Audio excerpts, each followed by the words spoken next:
Halo, selamat datang di channel saya. Kali ini saya akan membahas tentang uji normalitas. Tapi jangan lupa subscribe dan tekan tombol like ya.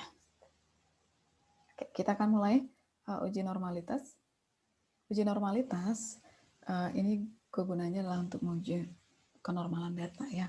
Kenormalan data ini kita lihat dari penyajian data yang sebelumnya, bisa lihat dari histogram ataupun normal Kiki plotnya, ataupun penyajian data yang lainnya, bisa dengan diagram batang daun maupun dari box plot. Oke.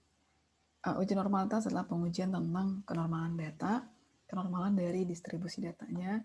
Nah, tujuannya adalah untuk mengetahui apakah data yang kita ambil itu merupakan data terdistribusi normal atau bukan.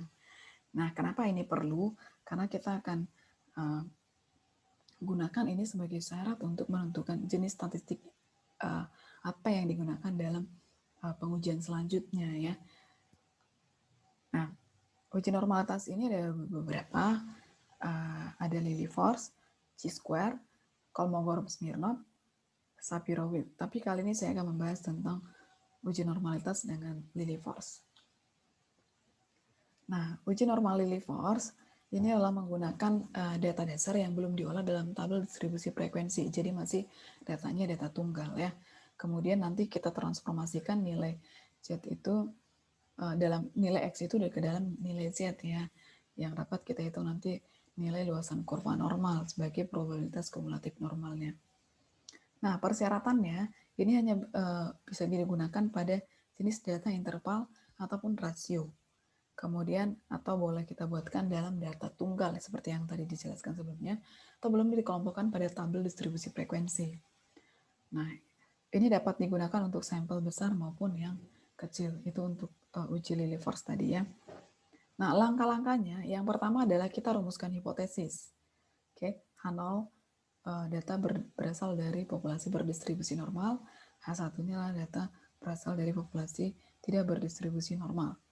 Nah, kemudian yang kedua, setelah kita susun hipotesisnya, kita buat hipotesis, kemudian kita susun data dari terkecil sampai dengan terbesar. Kemudian kita hitung nilai rata-rata dan simpangan baku, kemudian kita ubah setiap nilai X itu ke dalam nilai Z, nilai normal bakunya. Rumusnya adalah X dikurang dengan rata-rata per standar deviasi. Kemudian kita hitung nanti luas Z ya dengan menggunakan tabel Z. Nah, yang keenam itu adalah kita tentukan nilai proporsi data yang lebih kecil atau sama dengan data tersebut. Yang ketujuh adalah kita hitung selisih luas Z dengan nilai proporsi tersebut. Tapi kita ambil adalah nilai mutlak. Kemudian yang kedelapan adalah kita tentukan luas maksimumnya. Kemudian kita tentukan nilai tabel Lilliefors itu ya dengan gunakan apa yang digunakan. Defaultnya adalah 0,05 ya. Dan N berapa banyak sampelnya. Nah, kemudian kriteria kenormalannya, kalau misalnya Lmax itu tadi adalah luas maksimum itu ya, lebih kecil dari L tabel, maka data berdistribusi normal atau H0 diterima. Atau boleh kita buatkan signifikansinya adalah signifikansi uji nilai Fx dikurang dengan Sx terbesar dibandingkan dengan nilai tabel Lilliefors ya, lebih detailnya seperti ini. Fx itu apa? Yaitu adalah nilai luas di bawah kurva Z tadi ya. Sx itu adalah nilai proporsi. Oke, kalau misalnya selisihnya tadi yang terbesarnya lebih kecil, maka H0 diterima atau H1-nya ditolak. Kalau misalnya selisihnya tadi yang terbesar tadi lebih besar dari nilai tabel Lilliefors, maka H0-nya ditolak atau H1 diterima. Oke, tabel yang kita gunakan adalah tabel Z ya. Nah, ini yang kita gunakan luas di bawah kurva adalah 1. Oke, nah ini adalah tabel Lilliefors-nya, ukuran sampelnya, N-nya berapa, alfa yang digunakan, tarafnya digunakan berapa, 0,01, alfa 0,05 atau seterusnya. Kalau misalnya di soal nggak diketahui alfanya, maka kita gunakan default, itu adalah yang standar 0,05. Oke, nah, kita akan buat contoh suatu sampel berukuran 6 diambil secara random dari suatu populasi karena menilai dari sampel tersebut seperti berikut: 4, 7, 8, 6, 14, 10. Dengan mengambil angka 5%, ujilah hipotesis yang mengatakan bahwa sampel tersebut berasal dari populasi yang berdistribusi normal. Oke, kita akan selesaikan soal ini dengan menggunakan Excel supaya lebih mudah, atau boleh juga nanti kita gunakan manual. Ya, tapi kali ini saya akan menjelaskan dengan Excel. Oke, langkah yang pertama tadi, kita tentukan dulu H0-nya. H0 adalah data berasal dari populasi berdistribusi normal, H1-nya adalah data berasal dari populasi tidak berdistribusi normal. Nah, kemudian kita susun dulu data ini dari terkecil sampai dengan terbesar. Oke, kita akan lihat di tabel Excel-nya. Oke, misal ini adalah datanya tadi kita udah susun 4, 6, 7, 8, 10, 14 ya. Oke, kita susun ini dari data terbesar sampai dengan yang terkecil. Data terkecil sampai dengan terbesar. Oke, kemudian kita akan tentukan rata-ratanya. Rata-rata boleh kita gunakan pakai rumus Excel, saya akan perbesar ya. Berarti sama dengan average ya. Average, klik average di sini kita sorot ya. Nah, average-nya adalah 8,16. Kemudian kita tarik standar deviasi.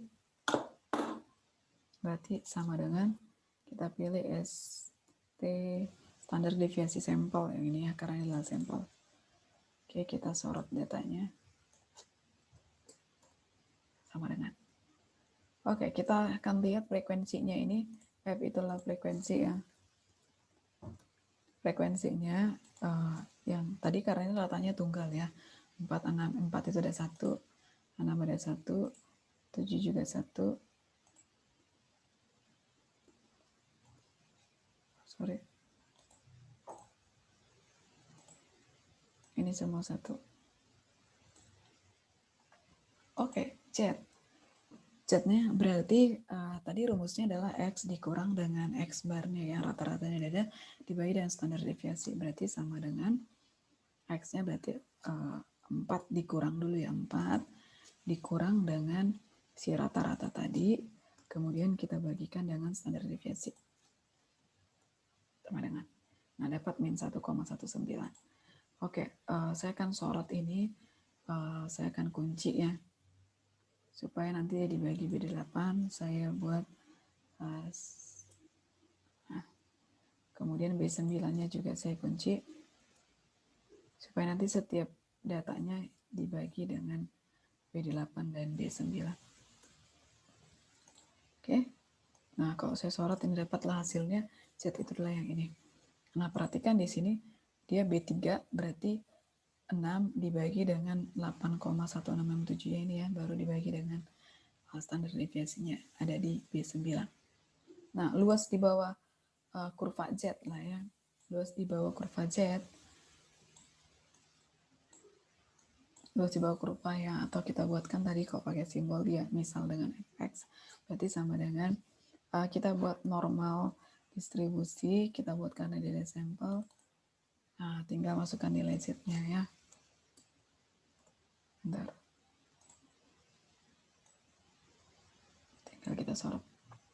Nah, dapat hasilnya ini. Nah, untuk proporsi ini adalah frekuensi ini dibagi dengan frekuensi keseluruhan. Ini karena frekuensinya ada 6 ya. Berarti saya buatkan 1 untuk yang proporsi XI4 berarti sama dengan 4. Berarti adalah 1/6. Untuk yang ini berarti kumulatifnya berarti ya, ini 1 berarti sama dengan 2/6. Karena N-nya adalah 6. Untuk ini berarti kumulatif 1 berarti 3 ya. 3/6. Kalau yang ini berarti sama dengan ini kumulatifnya berarti 4/6. Ini berarti kumulatif sampai di ini ya. Berarti 1 tambah 1 berarti 5/6. Sama dengan 6/6 berarti. 1. Nah, kita akan lihat selisihnya. selisih dari si luas di bawah kurva dengan proporsi ya, sama dengan, karena kita butuhnya adalah yang nilai mutlak, maka kita buatkan di sini absolut ABS. Oke, tinggal kita kurangkan aja, terserah ya, yang ini ya, fx dikurang xx juga boleh, atau sebaliknya, karena ini adalah sudah nilai mutlak, jadi sama aja nanti hasilnya. Oke, tinggal kita sorot. Nah, contoh yang ini berarti adalah yang ini dikurang ini ya. E7 dikurang dengan F7. Oke, setelah selesai kita akan tentukan manakah dari sini yang terbesar. Yang terbesarnya berarti ada di sini ya. Kita pilih L maksimumnya. Berarti kita tandai dulu 0,18. Ya, inilah yang akan kita bandingkan dengan L tabelnya. Kalau kita lihat di sini L tabel berarti sama dengan alfanya tadi kita gunakan adalah 0,05 ya. L 0,05 dengan N-nya adalah N sama dengan berapa di sini, N-nya ada 6 ya. N sama dengan 6. Kita akan lihat di tabel. Berarti kita bandingkan ini 0,1857 ini dengan L di tabelnya ya. Kita akan cek di tabel.